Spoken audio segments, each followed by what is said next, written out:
कहीं sound wound चला जाए कुछ हो जाए तो बता सकते हो। अभी तो क्लियरली सुनाई दे रहा है सबको? Yes sir. ओके, तो वी स्टार्ट अवर सेशन। अभी हमें देखना है आज के सेशन में कि वेल्सर सेमी एम्पिरिकल जो मास फार्मूला है, जिसके लिए using that semi empirical mass formula हमने लास्ट जो डेरिवेशन किया, we got for the we write using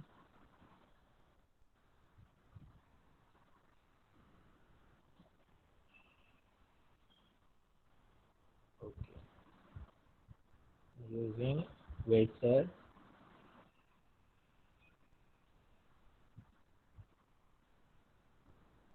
semi-empirical mass formula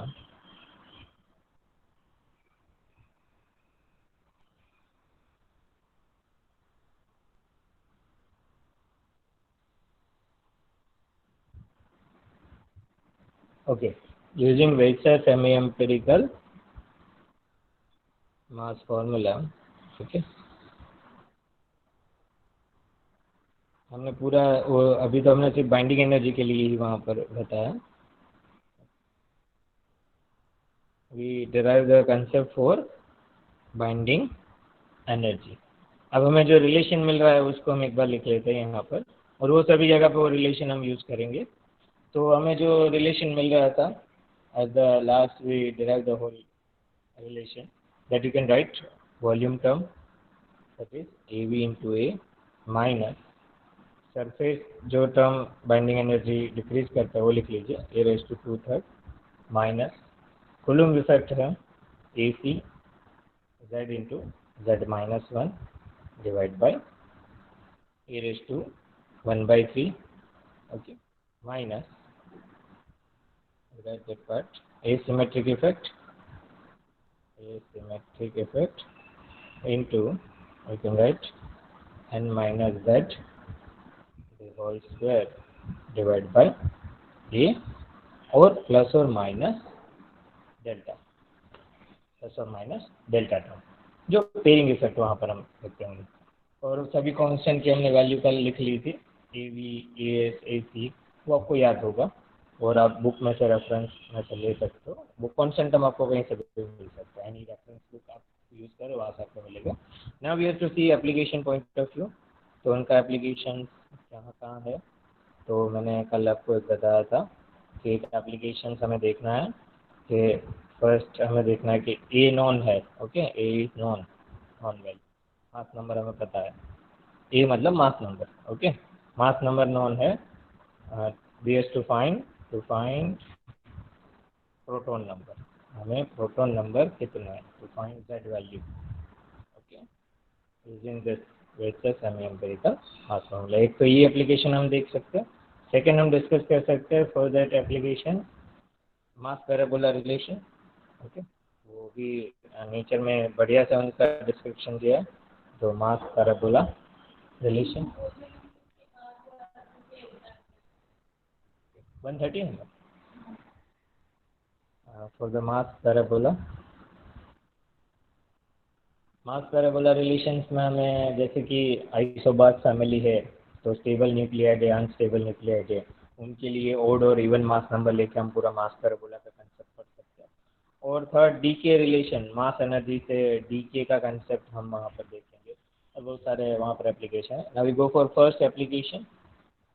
तो फर्स्ट हमें देखना है कि भाई हमारे पास ए है, A is known, okay तो how you can obtain the value of Z और एन, कई बार आपको पूछ ले। तो मास ऑफ द न्यूक्लियस वहाँ से ही रिलेशन हम लेते हैं। First to find the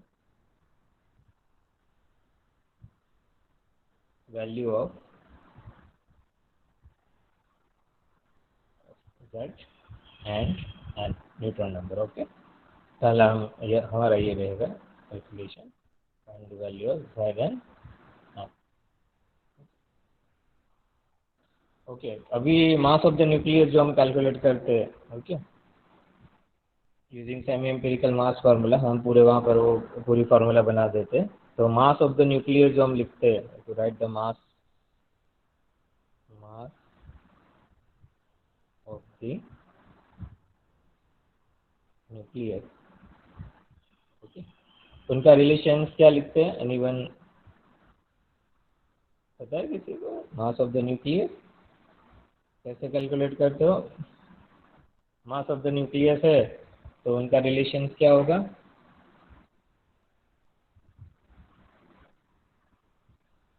any idea? Mass of the nucleus कैसा हम उन्हें लिखेंगे? उनका इक्वेशन कैसे बनेगा? Mass of proton plus mass of neutron minus mass defect होगी ना सर? हाँ, वो मास डिफेक्ट है। Okay, delta M mass defect मतलब nothing but that will be the binding energy. तो आपको मास ऑफ दैट न्यूक्लियस चाहिए, so that you can write in terms of that will be z into mass of proton plus n into mass of neutron minus the binding energy, actual mass of the nucleus। हमें चाहिए actual mass of the nucleus है तो हम उसे लिख सकते हैं m that will be x z a into c square which is equal to z into mass of proton plus n into mass of neutron into c square minus binding energy. Clear? तो binding energy की पूरी जो formula है वो यहाँ पे आप रख सकते हो, जो हमने वैसा सेमी एम्पिरिकल मास फार्मूला से कैलकुलेट किया। ये क्या बताता है कंसेप्ट? आपको बाइंडिंग एनर्जी सपोज कैलकुलेट करना है तो आप क्या करोगे? That will B binding energy आप इधर ले लेते हो ऑन द दिस साइड, तो आपको z into mass of proton plus n into mass of neutron minus the mass, तो बाइंडिंग एनर्जी मिल जाता है। अब आप जो सेपरेटेड है प्रोटॉन सेपरेटेड न्यूट्रॉन है माइनस बाइंडिंग एनर्जी कर लेते हो तो आपको एक्चुअल मास का मिल जाएगा। अब उसको हमें पूरा वो पूरी फार्मूला लिख देनी है, तो you can write that formula which is equal to, okay यहाँ से लिख लेता हूँ, z into mass of proton plus n into mass of neutron. आप साथ साथ वहाँ पे आपके बुक में भी आप लिख सकते हो C square minus binding energy. Binding energy की पूरी फार्मूला हमारे पास है, बाइंडिंग एनर्जी जो फार्मूला है वो यहाँ पे आपको रख देना है। लेकिन यहाँ पे क्या होगा? माइनस बाइंडिंग एनर्जी मतलब ये माइनस टर्म हो जाएगा, बाकी सभी प्लस टर्म हो जाएंगे और पेयरिंग इफेक्ट जो होगी उस हिसाब से उसका साइन रहेगा। तो आप वहाँ पर ऐड कर दीजिए, ऊपर जो ये फार्मूला जो है वो ले लीजिए और यहाँ पर आप ऐड कर दीजिए, माइनस बाइंडिंग एनर्जी कर दीजिए तो आपको मिलेगा A V into constant A plus, अभी ये सर पे ये सभी साइन चेंज हो जाएगा, A S into A raise to 2/3 plus coulomb effect A C into z minus 1 divide by A raise to 1/3, okay, plus asymmetric effect वहाँ पे रहेगा।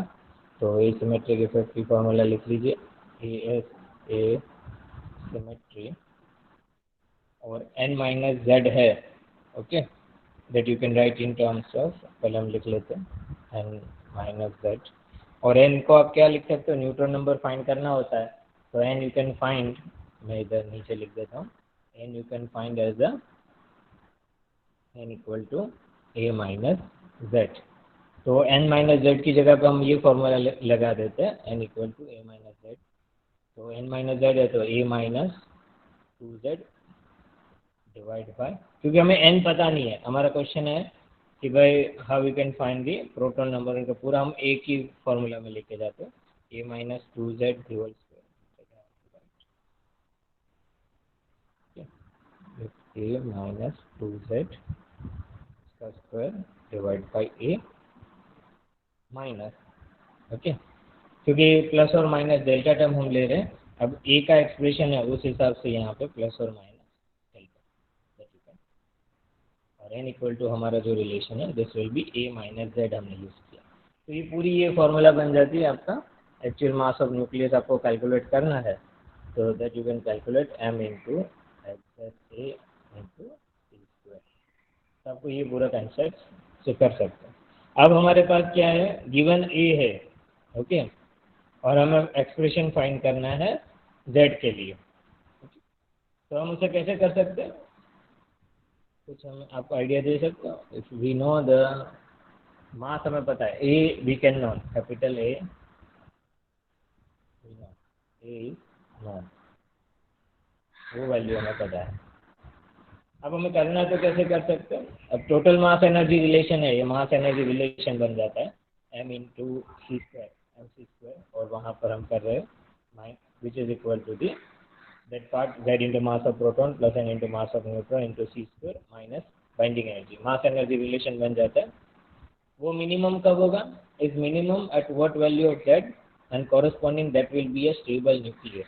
मतलब मिनिमम जब होगा, okay, mass energy relation is minimum at what value of z and corresponding that will be the stable nucleus। वो stable nucleus मतलब वो z उसके लिए हो सकता है, that will be stability।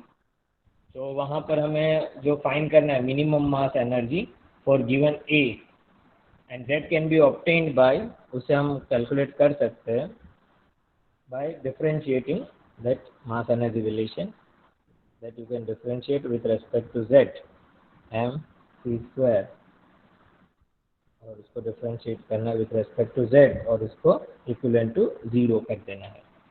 Okay, तो आप अपने बुक में हमारा जो ये रिलेशन है पूरा, जो मैंने इसको इक्वेशन नंबर ए दे देता हूँ,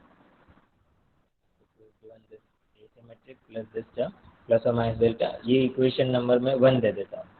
अब 1 को आप ले लीजिए, यूज़ कर लीजिए, एंड ये आपको डिफरेंशिएट कर देना है। तो यूज दिस, ए नॉन है हमारे पास, और you can use this relation to find the minimum value of z। मतलब हमें मिनिमम मास एनर्जी के लिए z कैन बी ऑब्टेन, हम उसके लिए z ऑब्टेन कर सकते हैं। कैसे ऑब्टेन कर सकते हैं, जो हमारा ये इक्वेशन है, ये इक्वेशन को आपको डिफरेंशिएट करना है विथ रिस्पेक्ट टू z।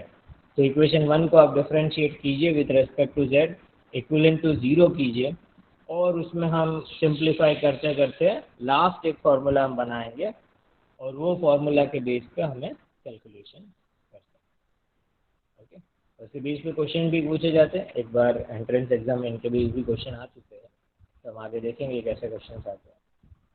तो आप अपने बुक में डिराइव कीजिए, और रिलेशंस क्या आ रहा है वो आप देखते जाए, आप चेक करते रहना। ओके, आई विल ऑल्सो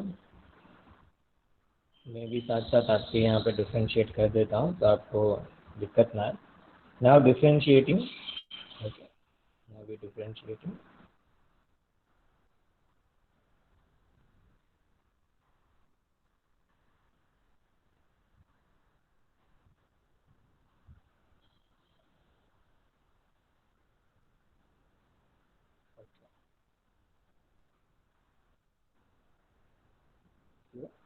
अभी हमारा जो इक्वेशन नंबर 1 है उसको हम यहाँ पे देखो डिफरेंशिएट करते जाओ। यहाँ पर z into mass of proton plus n into mass of neutron with respect to z है, तो हमें एक मिलेगा mp सी स्क्वायर। n को हम लिख सकते हैं, यहाँ पर भी आप ये फार्मूला जो n है उसको a माइनस z लिख दीजिए। तो you can write that n as a n equivalent to a minus z। Okay, you can write a minus z। तो a into M N minus Z into M N is going to write. तो यहाँ पर आपको जो differentiate करोगे क्या क्या terms मिलेंगी, पहली टर्म आएगी M P C square, second term you can get minus M N into C square plus, अब यहाँ पर देखो वॉल्यूम टर्म में कोई सी नहीं, विथ रेस्पेक्ट टू जेड है हमारा, तो यहाँ पर कोई टर्म नहीं है, जेड का 0 होगा, ये टर्म भी 0 हो जाएगा।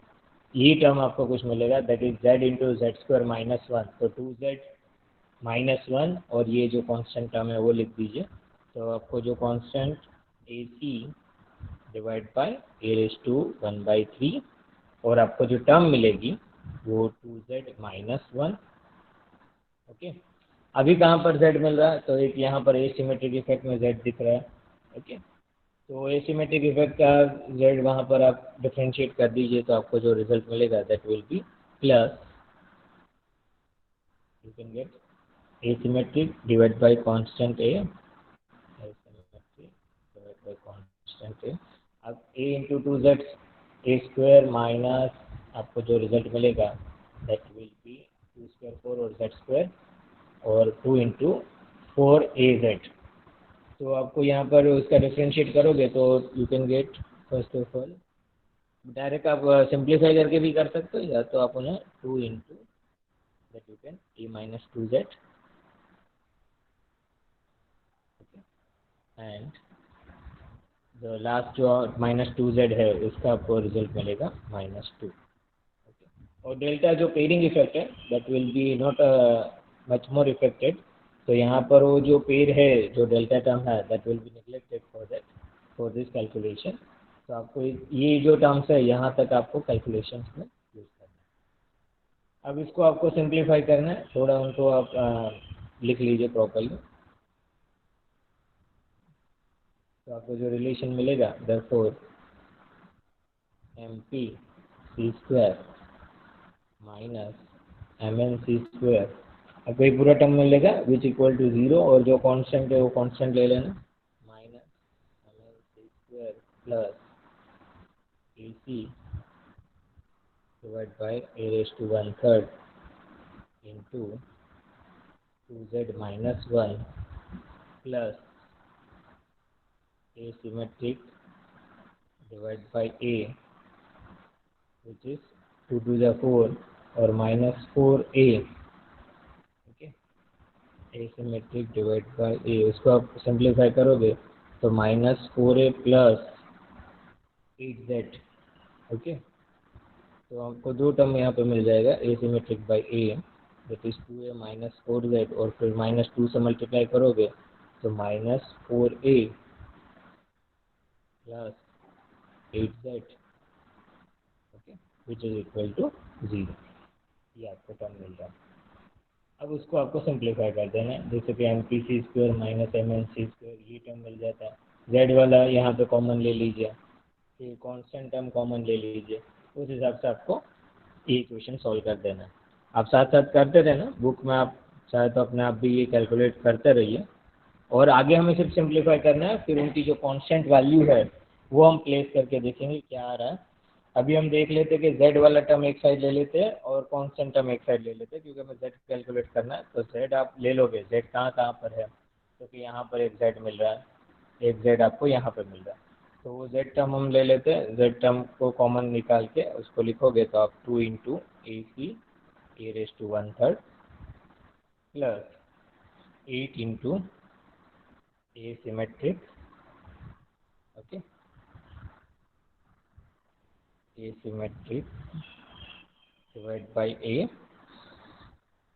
ओके, विच इक्वल टू जो आपके राइट हैंड साइड में आ जाएगा वहाँ पे कांस्टेंट ले लीजिए तो आपको MNC स्क्वायर इस साइड जाएगा तो साइन चेंज हो जाएगा, तो MN will be plus MNC square minus MPC square plus coulomb जो टर्म रहता है AC into a raised to 1/3, okay, क्योंकि अब यहाँ पर ये माइनस टर्म है उस साइड जाएगा तो प्लस और ये टर्म बचेगा वो भी माइनस साइड आ जाएगा, तो दैट विल बी वो माइनस है that will become a plus AC into you can write a raised to 1/3 plus asymmetric 4 times of asymmetric।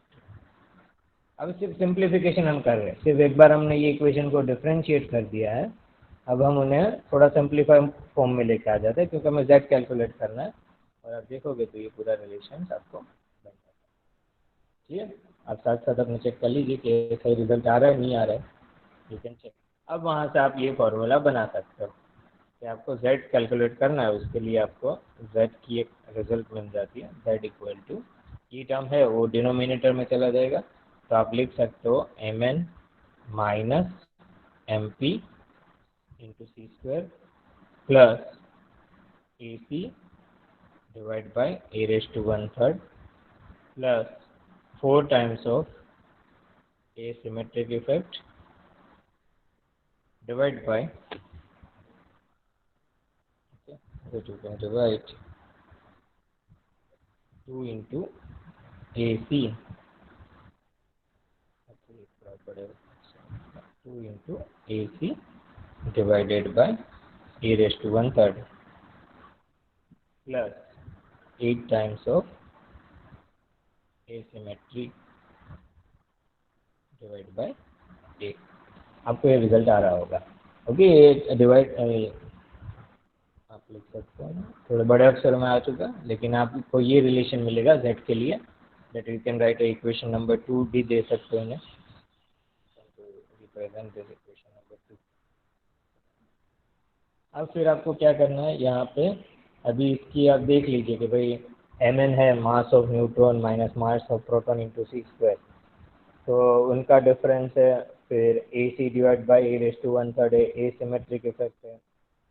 Denominator में आप देखोगे ये mass energy relation M N minus M P into C square, ये कर लीजिए।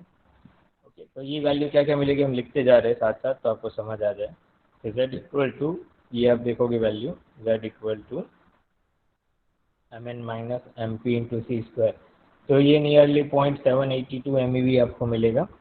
If you want to calculate, ये सभी value आप कैलकुलेट कर लीजिए सेपरेटली। हम डायरेक्ट सब्स्टिट्यूट करने से पहले आपको ऐसा हो तो मैं कैलकुलेशन बता दूँ, तो भाई M N minus mass of proton into C square. तो मैंने आपको ये होमवर्क दिया था कि न्यूट्रॉन के लिए और प्रोटॉन के लिए मास एनर्जी रिलेशन फाइंड कर लेना, मतलब रेस्ट मास एनर्जी, और उनका डिफरेंस आप कैलकुलेट करोगे तो वो कितना मिलेगा आपको, 0.782 MeV। ओके, 0.782 MeV और प्रोटॉन न्यूट्रॉन माइनस प्रोटॉन मास, तो कुछ हमें ये रिजल्ट मिलेगा। अब आपके पास एक coulomb effect A C divide by A raise to one third कर लीजिए, A raise to one third.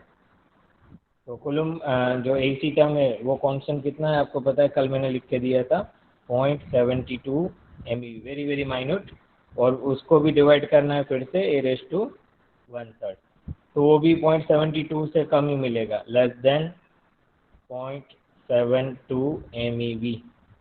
Okay, second term जो है ये। थर्ड है 4 टाइम्स ऑफ एसिमेट्रिक इफेक्ट, और एसिमेट्रिक टर्म का कांस्टेंट कितना है, आप एनर्जी में उनका कांस्टेंट देखोगे तो एसिमेट्री वो जो रिलेशन है which is equal to 23 MeV। तो आप सब्स्टिट्यूट करोगे ऊपर तो वो तो ज़्यादा ही बढ़ जाएगा, 4 times of that will be, ये भी 2 times of A C by raise to, वो भी लेस देन 0.72 MeV आएगा, ये भी जो टर्म है that will be less than 0.72 MeV। यहाँ पर आप देखोगे तो that you can get 8 times. Okay, asymmetric divide by A है, यहाँ पे तो डायरेक्ट मल्टीप्लिकेशन में है लेकिन डिवाइड बाई ए है। अब मास नंबर पे डिपेंड करेगा, 23 MeV है, सपोज मास नंबर आपने 100 लिया तो ये 0.23 MeV का आपको रिजल्ट मिलेगा। तो यहाँ पर अब हम देख सकते हैं कि ये जो आप रिलेशन है वी कैन राइट दिस, इसको हम पूरा यहाँ पे एक्सप्रेस कर लेते हैं, z इक्वल टू जो हमें रिलेशन मिल रहा है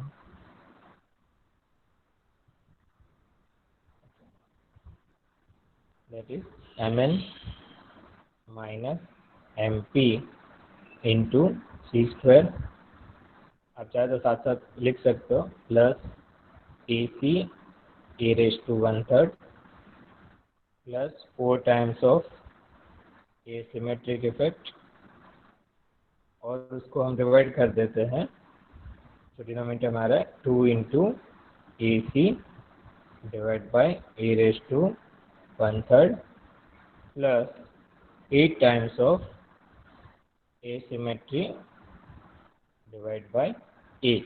अब इसकी वैल्यू देखो, हमने जो ऊपर कैलकुलेट की है वो हम देख लेते हैं, और अब के यहाँ पे देख लो कि भाई ये वैल्यू कैसा आ रहा है, तो ये जो रिजल्ट है फर्स्ट टर्म का जो रिजल्ट है, okay, change the colour of the pen तो आपको थोड़ा इजी रहे।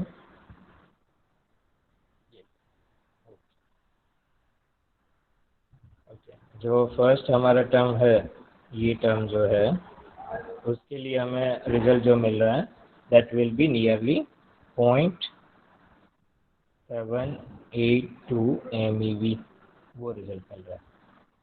सेकेंड टर्म है वो तो वेरी कम रिजल्ट आ रहा है, जो सेकेंड टर्म हम लिखते हैं, सपोज ये सेकेंड टर्म है, उनके लिए आप कैलकुलेट हम देखा तो लेस देन 0.72 MeV आ रहा है रिजल्ट। और एसिमेट्रिक जो टर्म है वो हमें पता है, वो कितना लिया हमने, 23 MeV। ओके, और जो लास्ट टर्म है डिनोमिनेटर में, जो फर्स्ट टर्म है उसको आप करोगे तो 2 टाइम्स है, वो भी लेस देन ही आएगा आपको, लेस देन 0.72 MeV।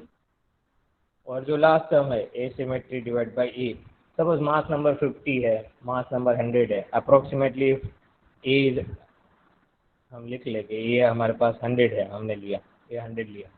ओके, तो ये तो जो रिजल्ट मिलेगा यहाँ पे ये टर्म के लिए जो रिजल्ट आएगा इफ ए इज 100 तो 0.23 है उसके आसपास इंटू 8 है। ओके, ये जो टर्म होगा if you go for that this term 8 include नहीं कर रहे हैं, सिर्फ ये टर्म और इंटू 8 कर देना है, आपको कंफ्यूज ना हो इसलिए। ये आपको मिलेगा 0.23 MEV ए इक्वल टू 100। ये 100 लिया तो हमें जो रिजल्ट मिलेगा वो जो मिलेगा वो 0.23 MEV मिलेगा।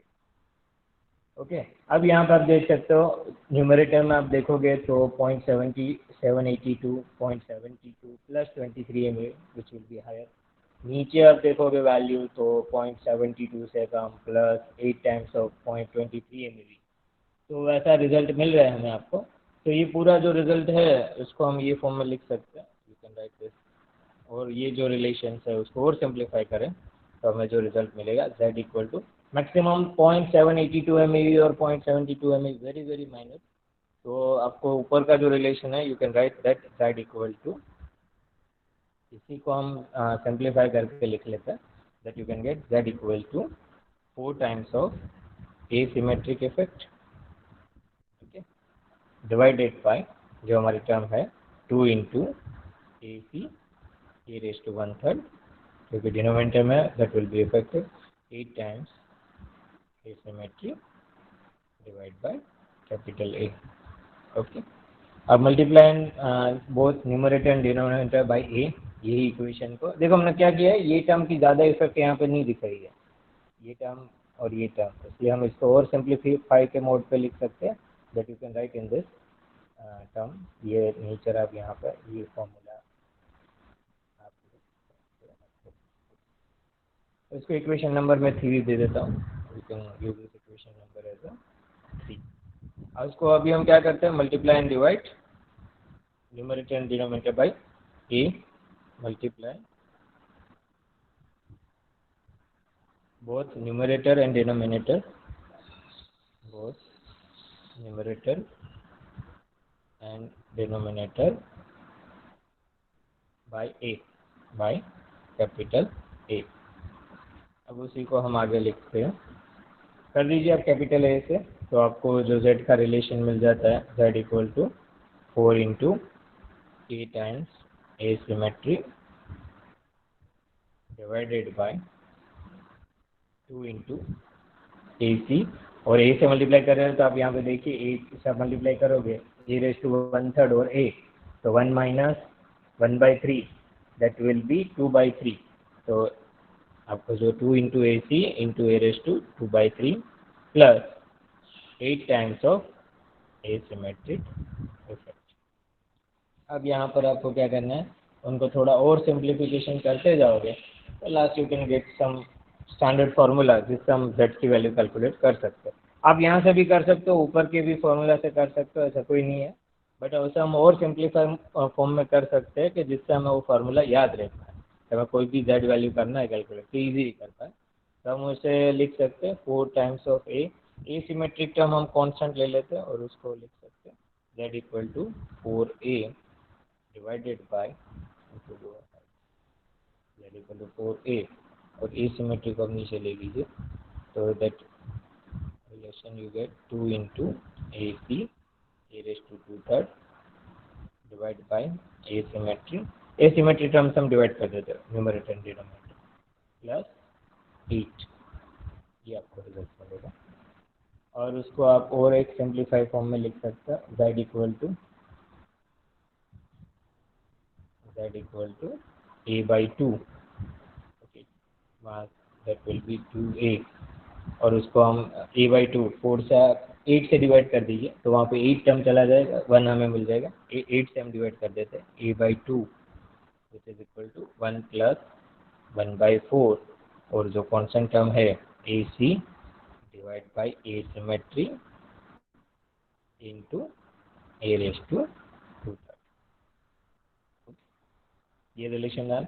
अब उसको हम सिर्फ लिख रहे हैं सिंपल फॉर्म में, आपको समझ आ ही रहा होगा। If you have in doubt तो you can ask z equal to a/2, और इसको हम सिंप्लीफाई और फॉर्म में लिख दे 1 डिवाइडेड बाय ऊपर वाला a/2 हम ले देखो 1 डिवाइड बाय 1 प्लस ओके 1/4 और AC की वैल्यू रख दीजिए 1/4 है और AC की वैल्यू कितनी है 0.72 MeV क्योंकि सर हमारा स्क्रीन वो कांस्टेंट टर्म चाहिए इसीलिए हम MeV निकल जाएगा divide by 23 asymmetric into a⁻², ये आपका बन जाता है। हाँ बोलिए। सर स्क्रीन नहीं दिख रही। स्क्रीन नहीं दिख रहा है?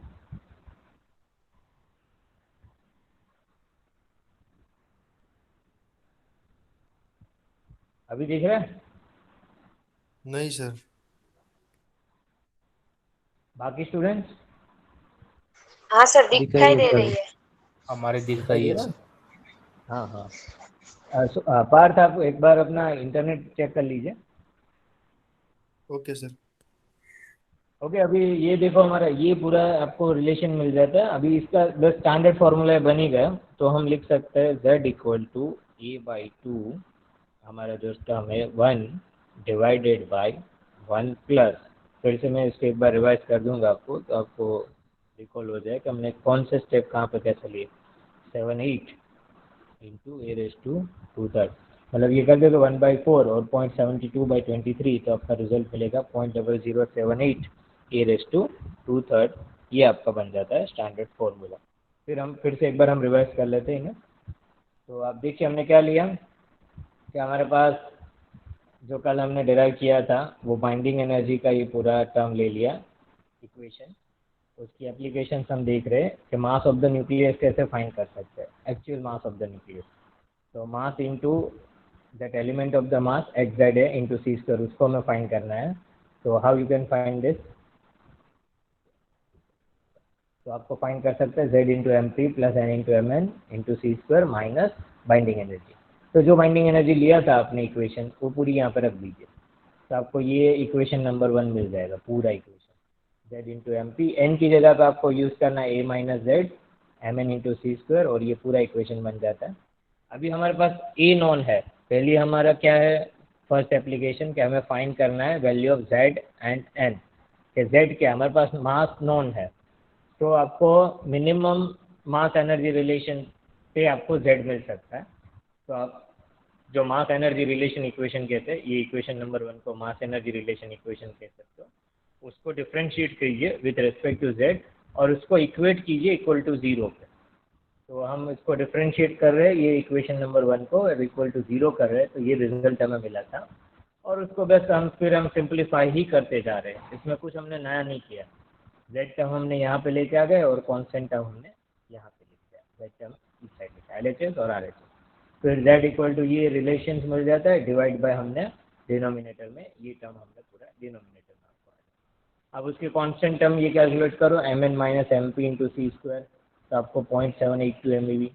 फिर ये सेकंड टर्म के लिए आप कैलकुलेट कर रहे हो AC/1/3 तो आपको ये रिजल्ट मिलेगा लेस देन 0.72 MeV। एसिमेट्रिक का कांस्टेंट हमें पता है 23 MeV। ओके तो ये सभी यहाँ पर आप ऊपर रख देते हो तो ये पूरा जो फार्मूला है कौन कौन से टर्म रहता है तो ये टर्म ज़्यादा से ज़्यादा इफेक्टिव कर रहा है z टर्म फाइंड करने के लिए। ये तो वेरी माइन्यूट है 0.782 MeV और लेस देन 0.72 MeV तो ज़्यादा उनका इतना इफेक्ट नहीं है तो हम उन्हें निगलेक्ट कर रहे हैं और लास्ट हम जो ये रिलेशन लिख रहे हैं सिर्फ ये टर्म ले रहे हैं ओके और बाकी के डिनोमिनेटर टर्म। तो हमारा ये रिलेशन बन जाता है 4 into asymmetric divide by 2 into this term AC/1/3 plus 8 time asymmetric divide by a। अब हम न्यूमरेटर एंड डिनोमिनेटर a से मल्टीप्लाई कर लेते हैं तो हमारा ये इक्वेशन बन जाता है दिस इक्वेशन a से मल्टीप्लाई किया एसिमेट्रिक से आप डिवाइड कर दो सभी जगह तो आपको 4 इंटू a यहाँ पर डिनोमिनेटर में a सिमेट्री आ जाएगा और ये कैंसिल हो जाएगा तो ये रिलेशन। उसको और सिंप्लीफाई कर देते हैं कि भाई 8 नहीं रखना है उसको 1 कर देना है तो डिवाइड बाई 8 कर दो सभी जगह तो a/2 और आपको रिलेशन ये मिल जाएगा। उसको और ये इक्वेशन फॉर्म में लिखना है तो आपको लास्ट ये इक्वेशन मिल जाएगा a/2 1/4 इसकी वैल्यू रख दो AC की दैट इज अ कांस्टेंट के अंदर कूलम कांस्टेंट 0.72 MeV। एसिमेट्रिक का कांस्टेंट क्या है 23 MeV। MeV कैंसल आपको ये जो रिलेशन होगा ये लास्ट आपका रिलेशन बन जाता है। कई बार आपको ये रिलेशंस पूछने में आता है, उनके क्वेश्चन अभी मैंने देखा था इन द, आपने जितना ये कोर्स अटेंड किया ना कॉन्सेप्ट्स ऑफ फिजिक्स, उसमें भी ये क्वेश्चन था कि जेड का फॉर्मूला कैसे वहाँ पर कैलकुलेट कर सकते हो, तो ये पूछा गया था शायद। ओके, जो मुंबई यूनिवर्सिटी में था, तो उसमें एक ऑब्जेक्टिव क्वेश्चन में ये क्विज में शायद था ये question. I will find out और हम देन वी विल डिस्कस। तो ये फॉर्मूला स्टैंडर्ड बन जाता है कुछ, जो आप रिमेंबर भी कर सकते हो और कैलकुलेशन भी कर सकते हो। That will B a/2 bracket में 1 divide by 1 plus 0.0078 into a⁻²। अभी हमने क्या किया था क्वेश्चन, कि हमारे पास नॉन ए है, कोई कौन नॉन ए है, तो आप नॉन ले लीजिए और जेड की वैल्यू कैलकुलेट कर लीजिए। लाइटर न्यूक्लियर ले लीजिए, हैवी न्यूक्लियर ले लीजिए, और आप इससे कैलकुलेट करिए कि भाई आपके पास इफ a = 10 तो कितना हमें रिजल्ट मिल रहा है, ये फार्मूला से z कितना मिल रहा है। चलो कैलकुलेट करके बताइए आप। इफ a = 10 तो आपको z क्या मिलेगा इसी फार्मूला से। What will be the z value.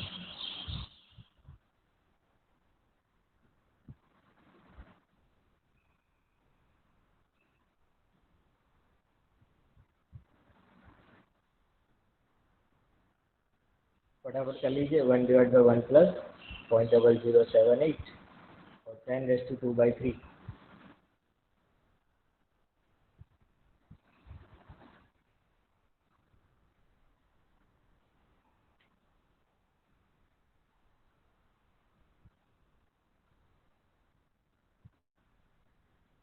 Equivalent value आप कह सकते हैं यहाँ पे, क्योंकि हमने आगे एक दो टर्म वहाँ पर हमने बताया तो हम निगलेक्ट करें, तो ये इक्विवेलेंट वैल्यू आपको मिलेगा z का।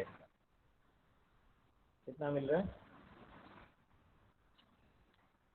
थोड़ा स्पीड करना, नेक्स्ट मेरा प्रैक्टिकल सेशन है।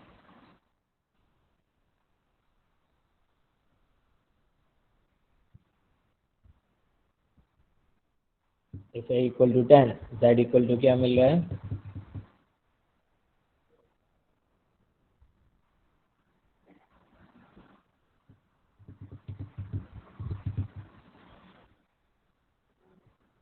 किया कैलकुलेशन।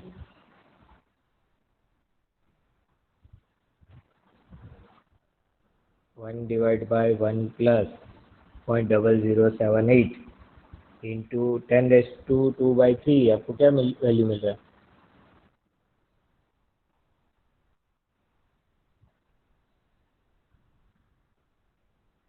0.56 और 10⁻⁴.57 इतना आ रहा है। कितना आ रहा है,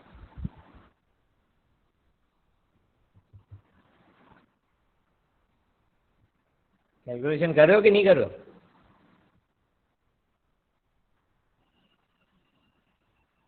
तरुण सर 4.83।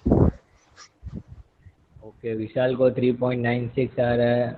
आपको कितना मिला इनाबेल, 4.83 समथिंग। ओके 4.83। ओके, आपको अप्रोक्सीमेटली 4.83। बाकी स्टूडेंट्स वही आ रहा है 4.83। 4.83। तो z इक्विवेलेंट टू हम कह सकते हैं 5 इंटू 0.97, और आप अप्रोक्स नियर टू 5 मिल रहा है। ओके 4.83 हमने z का भी ऐसा तो डिजिट, ये तो ऐसा तो वैल्यू नहीं होगा एग्जैक्ट होंगे, 4 प्रोटॉन है या 5 प्रोटॉन है, हम उसको ये सिग्निफिकेंट फॉर्म में तो नहीं लिख सकते। तो z approximately near to 5। Okay, आप चाहे तो अभी a की वैल्यू आप 8 रखिए, 20 लीजिए, उसके लिए करिए। अभी हम थोड़े और हायर लेवल वैल्यू के लिए जा रहे हैं। If a = 100, okay, if a = 100 तो z की वैल्यू क्या मिल रही है अप्रोक्सीमेटली, वो फाइंड करिए। और a = 235। एक दो स्टूडेंट 100 के लिए कर लीजिए और दो स्टूडेंट z = 235 के लिए कर लीजिए। ओके,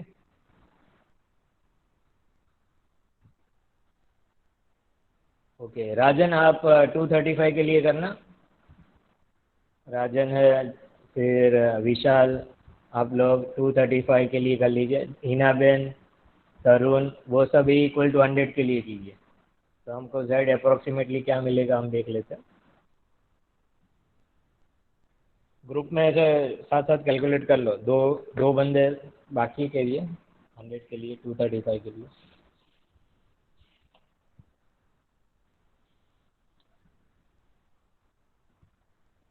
सर 100 के लिए 42.80। हाँ मतलब हम सिग्निफिकेंट तो चलो लिखे यहाँ पर 42.80, फिर हम चेंज कर सकते हैं। Okay good, 42.80। बाकी 235 के लिए जेड क्या मिल रहा है? यही फार्मूला आपको यूज़ करना है ऊपर वाला, 235 raised to 2/3 इंटू 0.0078। बाकी तो जो है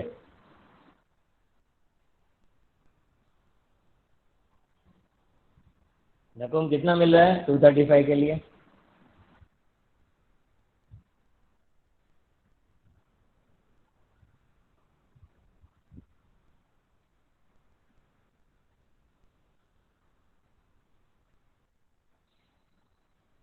तरुण आपको, ये किसको मैंने बताया था 235 के लिए कैलकुलेशन? विशाल, राजन, राकेश,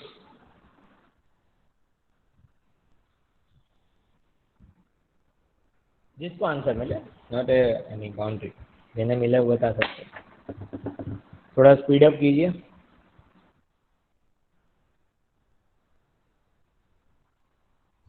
98.98 235। 235 के लिए क्या मिल रहा है? 98.98 इक्वलेंट टू कितना मिल रहा है वैल्यू? 98.99 98, 9898 ओहो 98 0.98 0.98 हाँ 0.98 ना 98.98 98.98 ऐसा मिला? चेक करिए। सर मुझे 19.59 मिल रहा है, मतलब 59। 90 90.59। 90.59, हाँ ये थोड़ा सही लग रहा है, क्योंकि आप देखो मास नंबर 235 तो 90 के आसपास आ सकता है, ये तो नहीं आएगा 98। एक बार चेक करिए तरुण, ये 98 नहीं आएगा। ओके तो इसको आप इक्विवेलेंट लिखोगे, if A equal to 100, Z equal to 42.80 है, उसको अप्रोक्सीमेटली लिख सकते हो यहाँ पर, राइट, ए इक्वल टू 100। तो हमें कोई इसका या तो 43 मिल सकता है, तो 42 मिल सकता है। ठीक है, तो 43 हम, क्योंकि 42.80 है, आपको सिग्निफिकेंट वैल्यू चेंज कर देना है, और ए इक्वल टू आपने 235 लिया, तो आपको जेड इक्वल टू जो मिलेगा, right, Z equal to approximately 90.59 है, तो 91 मिल सकता है या तो 90 मिल सकता है, यू कैन राइट 91, क्योंकि 90.6 91। तो ये आप देख सकते हो अप्रोक्सीमेटली जेड यहाँ पर एग्जैक्टली इक्विवेलेंट नहीं है, फॉर्मूला में आप अप्रोक्सीमेटली ये कर सकते हो, ये जो सिंबल है अप्रोक्सीमेटली ये वैल्यू मिल सकता है। तो हमने ये फर्स्ट एप्लीकेशन देखा कि यूजिंग दिस वेक्टर सेमी एम्पिरिकल मास फार्मूला, इसको पूरा सेमी एम्पिरिकल मास फार्मूला कहते हैं। ये जो है ना मास का हम जब फाइंड करते हो, ये पूरा इक्वेशन 1 को आप सेमी एम्पिरिकल मास फार्मूला कहते हो। ये हमने उसको यूज़ करके बाइंडिंग एनर्जी फाइंड किया था कल, और उसको पूरा सेमी एम्पिरिकल मास फार्मूला लिखना है, तो आपको ये रिलेशन इक्वेशन लिखना है, उसको डिफरेंशिएट करना है विद इक्वल टू 0, और उसको थोड़ा सिंप्लीफाई करते जाइए, और जो टर्म वेरी वेरी माइन्यूट है उसको नेग्लिजिबल हमने किया, और लास्ट हमने ये फार्मूला रिलेशन डिराइव कर दिया। ओके, तो घर पे और कैलकुलेशन कर सकते हो मीडियम न्यूक्लियस के लिए। और कल का होमवर्क जो मैंने दिया था कि आपको जो ग्राफ मैच करना है, शायद I will talk with sir, Ashish sir और बाकी फैकल्टी, उन्होंने प्रैक्टिकल में भी इंक्लूड कर सकते हैं। पूरा जो बाइंडिंग एनर्जी का टर्म है आपको वो कैलकुलेशन कर सकते हो, ऐसे आपको 10 न्यूक्लियस दे दे, calculate that part in Excel, make the plot, और उनके आप कंसेप्ट भी वहाँ पे डिस्कस कर सकते हो। Okay, any question?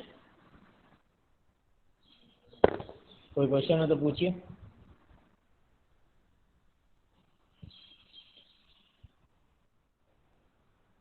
Students any question?